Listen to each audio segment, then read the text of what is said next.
विद्यार्थियों के लिए एक बहुत महत्वपूर्ण प्रश्न जो कि 6 नंबर का है। राजनीति विज्ञान से मतदान प्रक्रिया के 6 बिंदु कौन कौन से हैं। तो आप पहले ये जान लीजिए कि निर्वाचन आयोग के द्वारा राज्य सरकार के परामर्श से राज्य एवं जिला अधिकारियों को मनोनीत करता है। प्रत्येक राज्य में एक मुख्य निर्वाचन अधिकारी होता है और सभी अधिकारी निर्वाचन आयोग के नियमों के अधीन होते हैं। ये आपकी बेसिक जानकारी हो गई।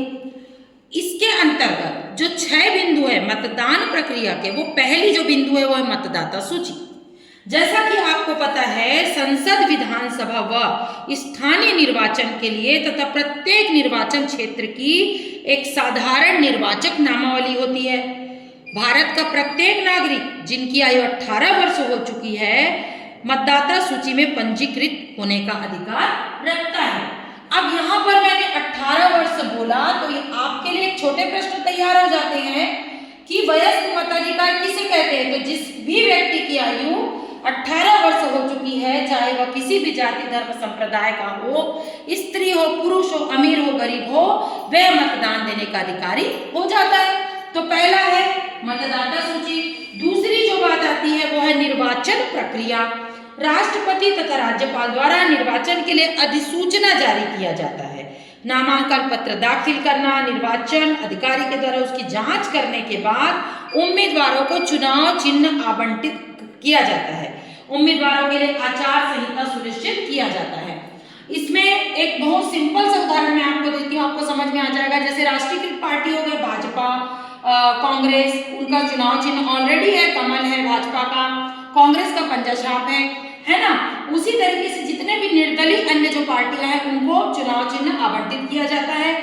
और एक जो वर्ड है आचार संहिता, जैसे आप लोग सामान्य शब्दों में इस्तेमाल करते हैं, आचार संहिता लग गया, आचार संहिता लग गया।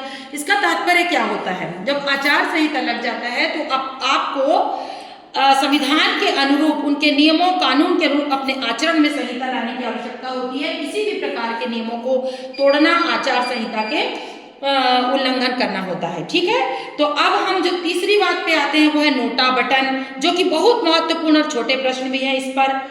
NOTA button, none of the above, इनमें से कोई नहीं। तो मतदान के लिए इलेक्ट्रॉनिक वोटिंग मशीन होती है, ईवीएम जिसको शॉर्ट में बोला जाता है।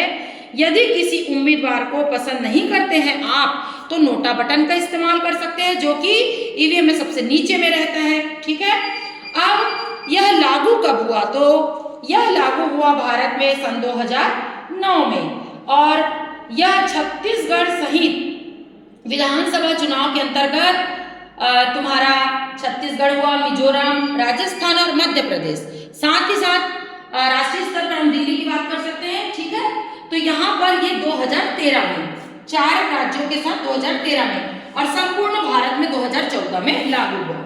गुप्त मतदान का तात्पर्य होता है जब हम मतदान दें तो किसी को जानकारी ना हो। ठीक है, तो इसका तात्पर्य तो आपको पता ही है, आप मतदान देते हैं और नियम है कि आप किसी को ढिंढोरा पीट के ना बताएं कि हमने इसको मत दिया, इसको मतदान दिया। तो ये बहुत सिंपल उदाहरण हो गया। अप्रत्यक्ष मतदान, जिसमें जनता डायरेक्ट भाग नहीं लेती है।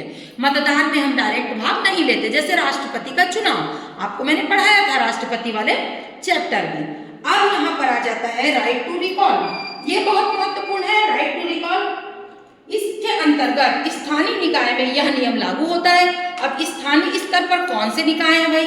पंचायत या नगर पालिका के 50% प्रतिनिधियों के हस्ताक्षर और ग्रामवासियों के 2/3 बहुमत से किसी भी प्रतिनिधि को उसके पद से हटाया जा सकता है। तो ये राइट टू रिकॉल हुआ। कई बार ये छोटे प्रश्नों के अंतर्गत भी पूछा जाता है। तो ये 10वीं के विद्यार्थियों के लिए बहुत महत्वपूर्ण टॉपिक है और आप इस टॉपिक की तैयारी करें।